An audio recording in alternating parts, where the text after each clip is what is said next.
¿Existen los fantasmas? Si tuviéramos que contestar a esta pregunta con sensatez, diríamos que no.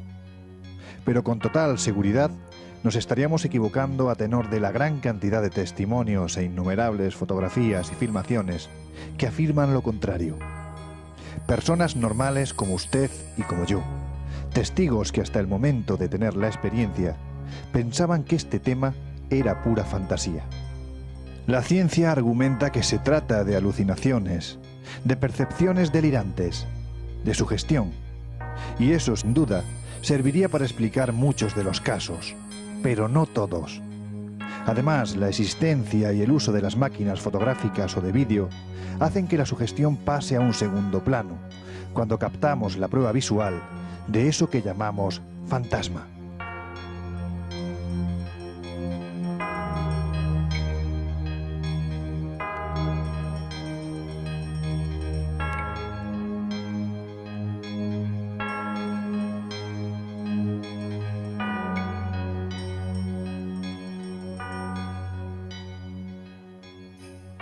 Por lo tanto, la cuestión no es si existen o no, sino qué son los fantasmas. ¿Son entidades de otra dimensión? ¿O tal vez espíritus que vienen de otro mundo a reclamar algo, aunque sea simplemente nuestra atención? ¿Son una especie de cáscara vacía? ¿Un residuo de energía que queda en la casa donde vivió esa persona? ¿Son proyecciones fabricadas por nuestro inconsciente? Por el momento no tenemos respuestas definitivas a estas preguntas, y tal vez nunca las tengamos. Pero hasta entonces, merece la pena acercarnos un poco más a la realidad que provoca este misterio.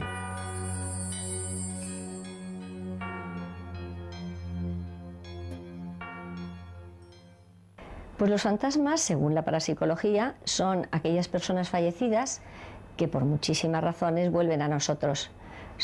Tienen un comportamiento inteligente, conocen siempre al testigo y el testigo les conoce a ellos. Yo te diría que es que no todos los fantasmas son lo mismo. Es decir, el fantasma propiamente dicho, ya te he dicho la definición, es alguien fallecido que vuelve. Sin embargo, hay fantasmas de vivos, hay espectros que son remanentes que permanecen en un lugar donde ha habido unas vivencias o unos acontecimientos muy fuertes, tanto de amor como de odio, como de tragedia en general, y que parece como si quedaran en suspensión. Entonces, la persona que entra y que tenga una cierta capacidad de decodificar esa información latente que hay ahí, pues lo que hace es ver. Pero lo que ve son personajes que son reiterativos, como trozos de películas antiguas, que no hacen caso del espectador y que se supone que repiten lo que ellos hicieron en épocas antiguas o más o menos en el tiempo, en ese mismo lugar. Como ves, son dos comportamientos diferentes.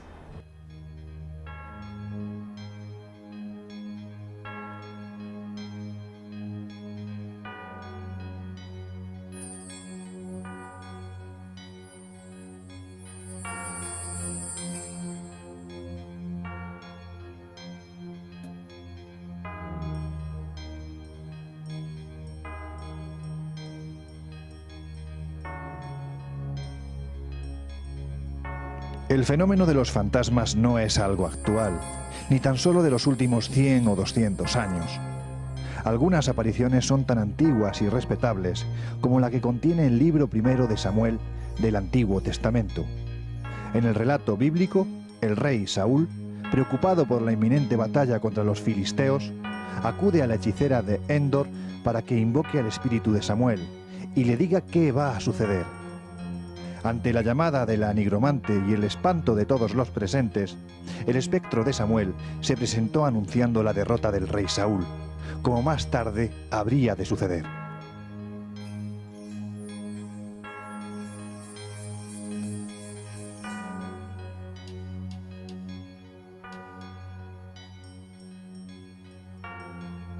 Marco Junio Bruto, conocido entre otras razones por participar en el asesinato del César, recibió otro catastrófico y constatado anuncio por parte de un ente fantasmal que le avisó de su derrota y muerte en Filipos. Pero evidentemente no todas las apariciones de fantasmas anuncian hechos desafortunados. También abundan en la casuística los relatos de personas que acaban de fallecer y se presentan ante los vivos en mitad de la noche y a los pies de la cama, para dar cuenta de su muerte. Otros sencillamente lo hacen con el propósito de reclamar el cumplimiento de alguna promesa.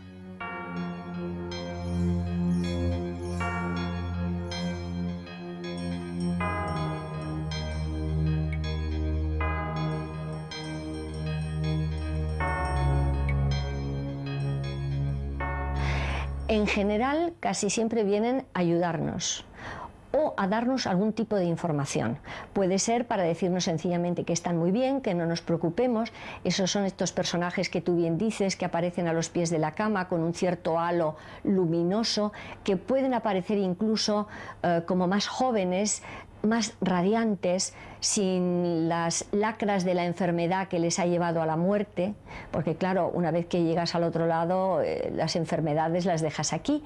Entonces parece ser que ellos tienen una apariencia completamente, como te digo, radiante y maravillosa. Vienen para decirte que están bien, vienen para darte alguna información que tú necesitas para seguir tu vida diaria. Imagínate que no sabes dónde hay un documento esencial para ventilar la herencia o para decir que ha dejado un hijo natural del cual tú no tienes ninguna noticia. Son responsabilidades que cuando llegas al otro lado te das cuenta de que no has cerrado. Entonces pueden venir para darte esos datos que tú necesitas o, como te digo, sencillamente para decirte no te preocupes que estoy muy bien. Y no faltan los que se dejan ver para aterrorizar a quien en vida les jugó una mala pasada.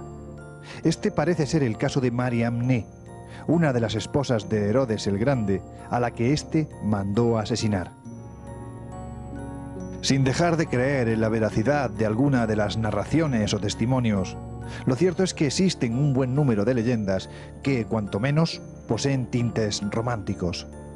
De hecho, parece ser que ambientes sugestivos como ruinas, castillos o casas abandonadas, entre cuyos muros con total seguridad se vivieron acontecimientos dramáticos o sangrientos, resultan ser lugares más propicios para las apariciones de entes fantasmales.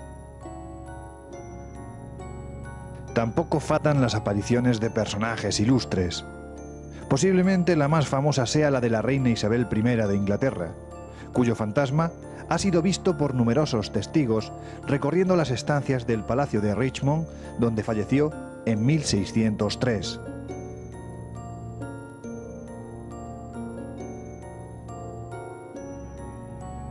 Pero posiblemente los lugares históricamente más propicios para la aparición de fantasmas sean los salones donde durante el siglo XIX se celebraban sesiones de espiritismo.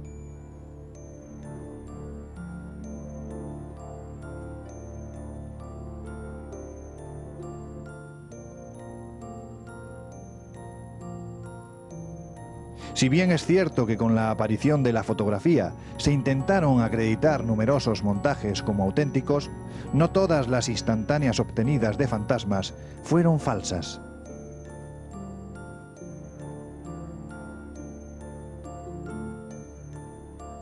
Uno de los que, a pesar de su sospechosa claridad, parece ser casi con total seguridad auténtico, es el que está viendo ahora mismo en su pantalla. Se trata del fantasma de Katy King, un espíritu que se materializaba durante las sesiones de la medium Florence Cook, una de las más célebres de Inglaterra y la primera que consiguió materializar un cuerpo humano completo. Pero lo que hace de este caso uno de los más interesantes en la historia del espiritismo es que las sesiones eran celebradas bajo el control de Sir William Crookes, uno de los científicos ingleses más prestigiosos, que recibió el Premio Nobel de Química en 1907. Dado el asombroso parecido entre la medium Florence Cook y el fantasma de Katy King, lo lógico es pensar que ambas eran la misma persona. Sin embargo, el científico certificó que no era así y que existían notables diferencias. Además, como muestran las fotografías obtenidas y analizadas en repetidas ocasiones, Crookes tuvo la oportunidad de verlas juntas durante una de las sesiones y hasta fue fotografiado junto al espíritu materializado. Por lo tanto, y hasta que se demuestre lo contrario, las fotografías del fantasma de Kathy King podemos considerarlas como auténticas.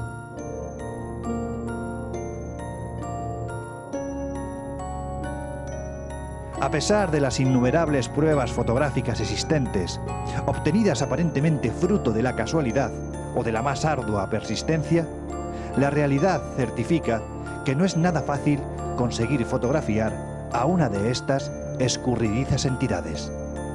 Sin embargo, los fantasmas pueden ser captados por el objetivo de una cámara en cualquier sitio.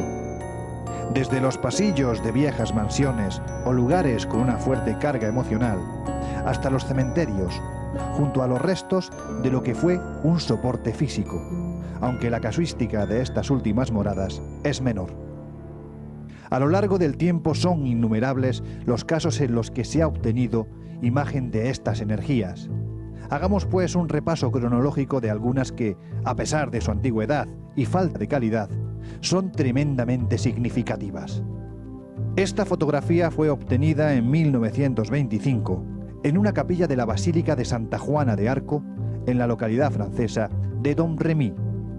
En ella aparece una turista, Lady Palmer, y dos personajes, aparentemente dos sacerdotes que no estaban en el momento de sacar la fotografía, pero que al revelarla aparecieron allí. Esta otra famosa imagen, tomada en 1936, es conocida como la Dama de Marrón, de Rayhan Hall, que se aparecía en casa del marqués de Townshend en Norfolk, Inglaterra. El fotógrafo disparó varias fotografías en el interior de la mansión, con el propósito de captar un fantasma vestido con cofia y traje de brocado, que varias personas aseguraban haber visto paseando por el inmueble. Los resultados del revelado a veces no dejan de sorprendernos. Esto fue lo que también sucedió en esta otra instantánea, realizada en 1940 en el altar mayor de la iglesia de San Nicolás, en el pueblo inglés de Arundel. Al captar la imagen, no había aparentemente nadie en ella, pero tras realizar su positivado, surgió la figura semitransparente de lo que parecía ser un sacerdote oficiando.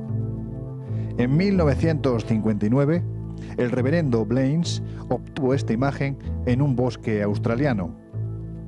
Si bien la cabeza y los brazos podían ser solo una casual apariencia producida por la disposición de la vegetación, las líneas definidas del ropaje, una especie de túnica o larga falda, permiten eliminar dicha posibilidad y considerar que se trata de la imagen auténtica de un fantasma.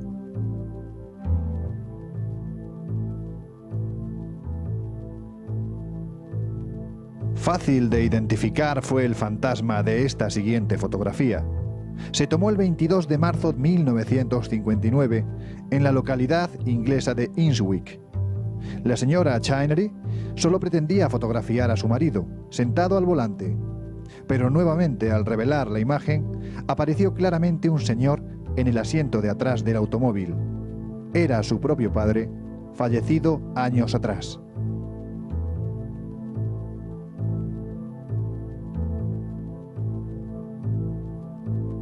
Y como colofón a esta muestra de fotografías clásicas de fantasmas, veamos la obtenida por el reverendo Hardy, un sacerdote canadiense que se hallaba de visita turística en la famosa King House, en Greenwich, Inglaterra.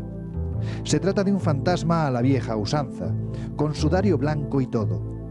Cabe prestar atención a la extraordinaria longitud de su brazo derecho, que se encuentra apoyado en la barandilla.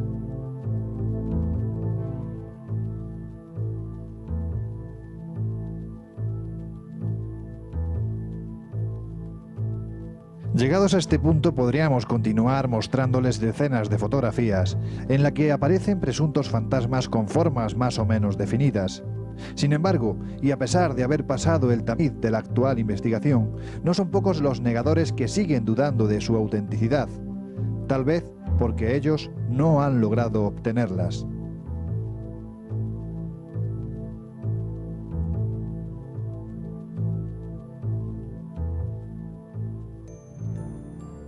Nos trasladamos al centro de Madrid, donde está situado uno de los edificios con más y polémica historia fantasmal de la ciudad, el Palacio de Linares, actualmente sede de la Casa de América. Este señorial edificio saltó a la actualidad de los medios de comunicación durante la década de los 90.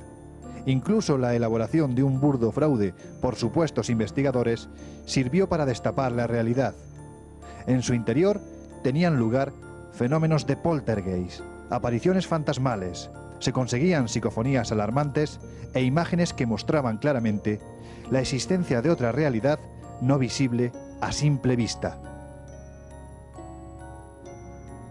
Entre los diferentes grupos que investigaron el tema se encontraba el equipo EPTA, y del que forma parte la especialista Sol Blanco Soler, encargada de la investigación fotográfica del mismo. En su larga experiencia, Sol Blanco ha comprobado que en los lugares donde se producen fenómenos asociados a lo paranormal o a lo sobrenatural, se obtienen con relativa frecuencia fotografías de formas blanquecinas o luminosas, invisibles al ojo humano, pero que pueden ser capturadas a la luz del flash.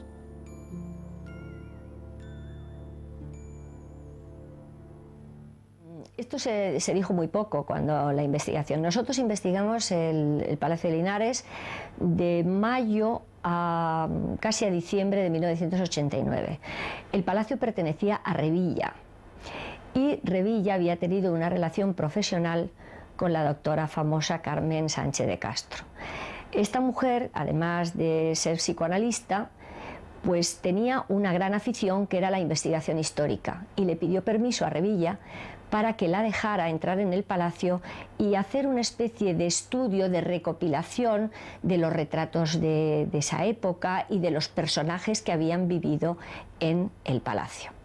¿Cuál no sería su sorpresa cuando un día que estaba visitando el palacio junto con el vigilante, porque en aquella época estaban los de Prosegur, pues sintió tal empujón al entrar en el dormitorio que había sido de la marquesa de Linares que se asustó mucho porque ya nunca se había asomado a estos fenómenos paranormales. Llama al padre Pilón y le dice: mire padre, yo no sé si verdaderamente yo estoy trastornada, pero me ha pasado esto.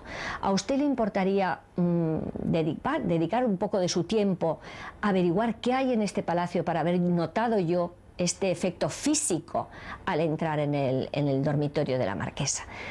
Pilón nos convocó a todo el grupo EPTA y nos dijo que teníamos que naturalmente establecer una pauta, porque claro, un edificio que tiene muchísimas habitaciones, como sabes, pueden haber a lo mejor 300 habitaciones entre los 3 pisos que tiene el palacio estaba sin luz eléctrica, el palacio estaba completamente pues como dormido en el tiempo, cubierto por una pátina de polvo, era atractivísimo entrar allí. Y ahí entramos un día de junio y estuvimos, como te digo, mañanas, tardes y noches investigando el palacio a todos los niveles, es decir, campos magnéticos, campos terrestres, barridos fotográficos, barridos de vídeo, sensitivos que convocamos nosotros para poder pues establecer un poco qué había pasado en ese palacio para que ocurriera algo. Usamos también la cámara anecoica, que es una cámara de vacío, para hacer psicofonías. Nosotros no tuvimos casi éxito en las psicofonías porque, claro, las hacemos con unas medidas de seguridad tan enormes para que no entre ningún ruido exterior en la posible grabación, que solamente grabamos música de órgano en la capilla y una vocecita que nos salió en una de ellas diciendo Susi, Susi. Eso es todo lo que hicimos. Al final de nuestra investigación redactamos un informe bastante importante. Ya a final de nuestra investigación ya había cambiado de manos el palacio y entonces una copia de esto se lo dimos al Ayuntamiento de Madrid, que no sé ni dónde lo tendrá ni qué habrá hecho con él. Pero en él se establecía que desde luego había una impregnación muy grande en el palacio porque pudimos reconstruir algunas cosas y allí se habían vivido acontecimientos muy dolorosos para muchos de los miembros de la familia en aquel momento. Y también establecimos un dato que nadie había tenido en cuenta, y es que Revilla había hecho un álbum con los planos del palacio que nos sirvieron a nosotros muchísimo para podernos mover por el palacio, y también una serie de fotos de la época en la que curiosamente siempre salía, por supuesto, el marqués y la marquesa de Linares, salía el administrador, la administradora, la niña mayor, prohijada, que dicen que era la hija de ese administrador, y luego siempre había otra niña pequeña, como de 6 o 7 años, niña que no apareció en el testamento, que no apareció luego, es como si esa niña se hubiera volatilizado de la historia del palacio, pero que sin embargo, si vas al salón de baile, que ahora es el salón de actos de grandes conferencias, la ves dibujada y registrada con la niña mayor en una pintura a una media altura. Por lo tanto, esa niña existió, está en un lugar preferente en el salón de baile antiguo y está en las fotos de época. Esa niña no podía ser una niña de visita, esa niña estaba vinculada a la familia. Entonces, para nosotros yo creo que, fíjate, la gran incógnita es quién era esa niña y por qué en un momento dado desaparece del palacio sin que nadie supiera nada más de ella. Estas formaciones adquieren formas globulosas, alargadas, a veces muy difusas. Vendrían a ser algo así como fantasmas sin forma definida. Los expertos clásicamente les denominan cuerpos psíquicos. A estas alturas nos planteamos nuevamente el origen real de estas extrañas formaciones lumínicas. ¿Podría acaso tratarse del alma? Y es que el alma, en caso de existir, no tiene necesariamente que conservar la forma del cuerpo en el que se alojaba. Eso parecen demostrar estas dos conocidas fotografías, tan deterioradas ya como impresionantes por las circunstancias en que se realizaron. Las tomó el doctor francés Hippolyte Baraduc en 1907 durante la muerte de su esposa Nadine. Las fotografías de fantasmas típicos siguen siendo visualmente las más sugestivas, aunque sean más difíciles de aceptar para los investigadores más escépticos. Estas que estamos viendo pertenecen a una larga serie obtenida en la década de los años 80 en Italia, en el Castello della Rota, cerca de Turín. Son supuestos fantasmas evanescentes, de cuencas vacías, que pertenecían a un grupo de monjes templarios fallecidos a causa de una epidemia. ¿Se trata de un trucaje? Todavía no podemos aventurar la respuesta, pero curiosamente coinciden con la descripción que hicieron de las apariciones numerosos testigos. Bueno, pues fíjate que siempre el sistema es el mismo. Es decir, hay dos físicos, Lorenzo Plaza y José Luis Ramos, que son los encargados de hacer todas las mediciones de tipo físico. Campos magnéticos, todo tipo de energías conocidas para los cuales tenemos aparatos, porque claro, esas personas que te dicen que ellos captan fantasmas con aparatos, pues te tienes que reír porque realmente no sabemos qué consistencia tienen o qué composición tienen. Difícilmente podremos tener un aparato para medir algo que desconocemos. Por lo tanto, por ahí no va el tema. Ellos hacen primero su trabajo y una vez que ellos han asentado esa especie de, como te diría yo, de mapa energético de la casa, entramos otras personas. Entra Piedad Cabero con el vídeo para hacer esos mismos barridos fotográficos que yo suelo hacer, pero con vídeo, porque también la película de vídeo es mucho más sensible que el ojo humano. Paso yo para hacer los barridos fotográficos y luego, si es necesario, porque el caso no se resuelve por ese medio, pues Paloma Navarrete actúa como sensitiva para poder determinar realmente si ahí hay algo dentro de la investigación psíquica, que siempre tienes que llevarla conjuntamente con la física.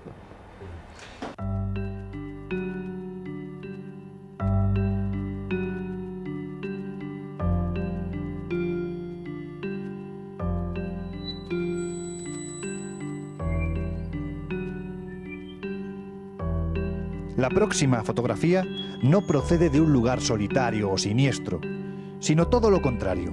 Fue tomada en París, en agosto de 1993, por una turista española, Raquel Cantero.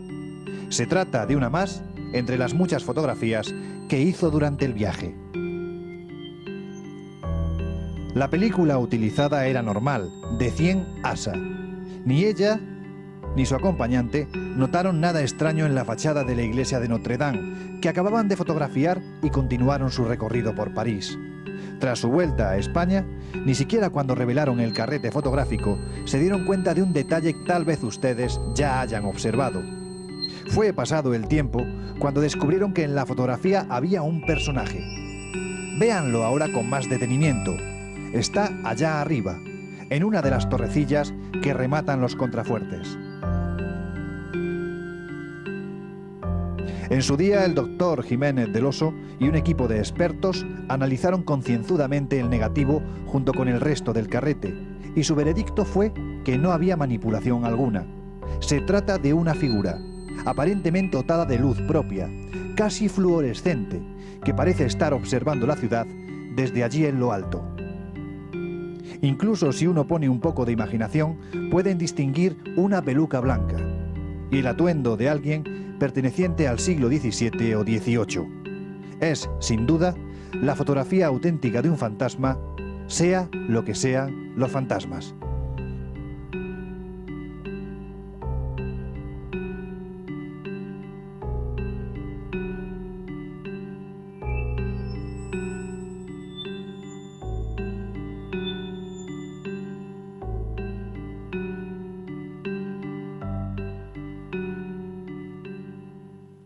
En casa de un arquitecto madrileño, actualmente vacía, vienen produciéndose todo tipo de sucesos extraordinarios desde hace décadas. En su momento, el ya citado grupo EPTA de investigación estuvo allí, y Sol Blanco Soler nuevamente obtuvo fotografías en las que esas formas luminosas, a veces esféricas y otras fusiformes, se dejaron captar por la cámara. Alguna de ellas es especialmente brillante, y como todas las que hemos visto hasta ahora, totalmente inexplicables desde un punto de vista técnico.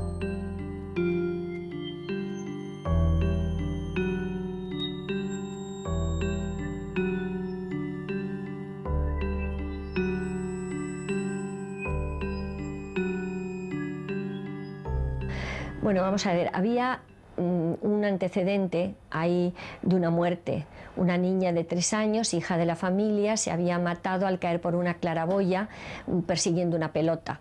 Entonces nosotros pensamos que es que esa muerte había impactado muchísimo, tanto a su madre como a todos sus hermanos, y que eso podría ser perfectamente el desencadenante de eso que te digo, que podría haber sido un poltergeist. Lo que pasa es que después de todo esto, cuando nosotros volvemos a la casa, ya después de haber fallecido la madre, cuando los hermanos ya no vivían en la casa, estaban a punto de venderla, la casa estaba vacía, sigo cogiendo curiosamente esos cuerpos energéticos en la casa. Por lo tanto, ¿qué había permanecido ahí en la casa a lo largo de todo el tiempo? Ese es un gran punto de interrogación. Ya no podía ser la madre viva. Era el espíritu de la madre que seguía permaneciendo allí, era el espíritu de la niña que seguía considerando aquello como su casa, puesto que era donde había nacido y donde había vivido esos 3 años primeros y únicos de su vida. Pues no lo sabemos. Bueno, pues mira, en realidad, claro, yo era muy niño porque esto empezó prácticamente desde que ocurrió en casa un accidente con mi hermana, que se mató. Y parece ser que desde entonces ya mi madre siempre contó que empezaron a ocurrir fenómenos en casa. Pero yo de lo primero que fui consciente pues tendría 9 o 10 años. Pero vamos, viene ocurriendo de toda la vida, vamos, de más de 40 años. Pues mi hermana tenía 3 años y tuvo un accidente. Aquí en casa se cayó por una claraboya en la terraza y se mató del golpe. Yo no había nacido entonces. Sí, ya digo, mi primer recuerdo consciente es con 9 años. Pues mira, que venía yo del colegio y sacaba siempre al perro, nada más llegar por las tardes, y estaba mi madre pues aquí, donde estamos nosotros. Claro, esto estaba de otra manera, ¿no? Y me preguntó mi madre que qué tal en el cole y tal, y dije, pues mira, oye, he aprendido unas poesías. Me dijo, ay, pues recítamelas. Y justamente después de recitarle las poesías, aquí arriba, al final de la escalera, pues sonaron 5 formidables aplausos, pero además tenían que ser unas manos como grandes, ¿no? Y claro, aquello nos dejó perplejos, ¿no? Y el perro, que era un pastor alemán, subió, además era bastante fiera, que de hecho tuve problemas con él porque mordió a varias personas y tal. Entonces pues subió corriendo las escaleras, se quedó en el descanso, no subía el animal. Todo el pelo erizado, el belfón, ya sabes cómo se pone, ¿no? Y no se atrevía a subir. Y de hecho pues no subió, se quedó ahí. Y claro, mi madre y yo que estábamos solos, pues la verdad que yo aquello lo recuerdo sobre todo al ver la cara de miedo de mi madre. A mí aquello me impresionó, fue lo primero que yo recuerdo conscientemente. Curiosamente, también una especie de sol en el arranque de la escalera, también como dos figuras, como te diría yo, como que están en movimiento siempre, es decir, son como unas columnas de luz formadas, si te das cuenta, como por pequeñas lentejas que se mueven. Entonces ese efecto de movimiento es el que hace que tú, cuando captas ese instante, es como si fuera una columna de luz, pero que realmente yo creo que es la velocidad que lleva ese cuerpo energético en su desplazamiento. En una de las habitaciones de arriba también. Pero claro, es que todo el cuadro que la familia nos cuenta tenía todos los visos de ser un poltergeist, que como sabes es una serie de fenómenos que causa siempre una persona en estado de estrés, una persona viva. ¿Por qué? Pues porque te hablan de que cuando los niños venían del colegio y contaban sus proezas, pues había una salva de aplausos que todo el mundo escuchaba, y la máquina de escribir que estaba en el piso de arriba se ponía en funcionamiento y la escuchaban perfectamente en el piso de abajo, y que cuando subían estaba enfundada, nadie la había usado. Pisadas por la escalera, que suben y bajan la escalera. Es decir, ahí había el teléfono que suena en una ocasión y lo coge el hijo, y el padre, que había fallecido, le dice: hijo, estoy muy solo. Es decir, ahí había un cuadro, un conjunto de fenómenos verdaderamente casi de libro para cualquier persona que te dedicas a este tipo de investigaciones.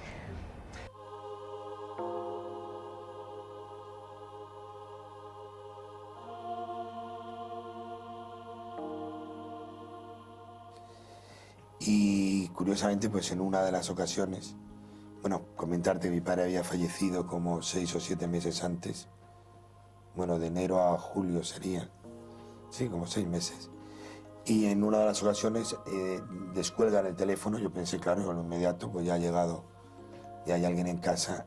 Y era una voz que me dijo textualmente: hijo mío, estoy solo. Pero era, o a mí me parecía, la voz de mi padre. Bueno, de hecho no tengo dudas, oye, porque tú, supongo que si te llama tu madre por teléfono o tú oyes la voz de alguien conocido, pues sabes perfectamente. No supe reaccionar. Tal vez hoy, pues, no sé, lo mismo hubiera, pero no supe reaccionar. La verdad es que colgué el teléfono, me impresionó bastante. Y luego reaccioné tarde, porque de hecho cogí y pensé, digo, bueno, pues si esto ocurre, pues voy. Y vine, claro, no pude entrar, no tenía llave, no había llegado mi hermano todavía de viaje, porque había tenido un problema con el coche y llegó por la noche. Y bueno, pues claro, no pude entrar. Y fíjate que además, curiosamente luego pensé, hubo como un rechazo en mí de decir: oye, pues mira, como yo no sé, ¿sabes?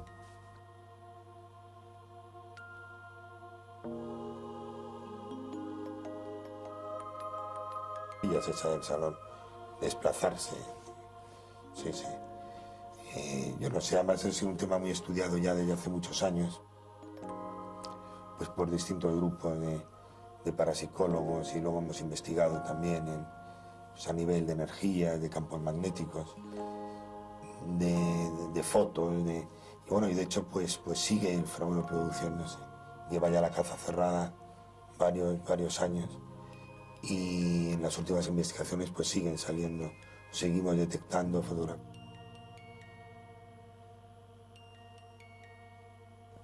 Y por lo demás, pues decirte que aquí ha ocurrido pues prácticamente, bueno, un caso curioso fue el de una máquina de escribir. Además, que tiene su gracia porque le había pedido mi hermano para Reyes que le regalasen una máquina de escribir, mi hermano mayor, que era entonces ya universitario y tal. Y entonces, pues yo que compartía habitación con él, él estaba con su máquina eléctrica, no dejaba que la tocase nadie, ¿no? Y una tarde aquí pues estaba la máquina sonando. Y claro, como estaba él aquí con mi hermana, pensó que era yo. Y empezó: que deje la máquina, que te voy a dar 2 tortas y tal, ¿no? Chillando, pues, porque como la máquina seguía sonando, pues subió, dispuesto a cortar, a que no tocase su máquina.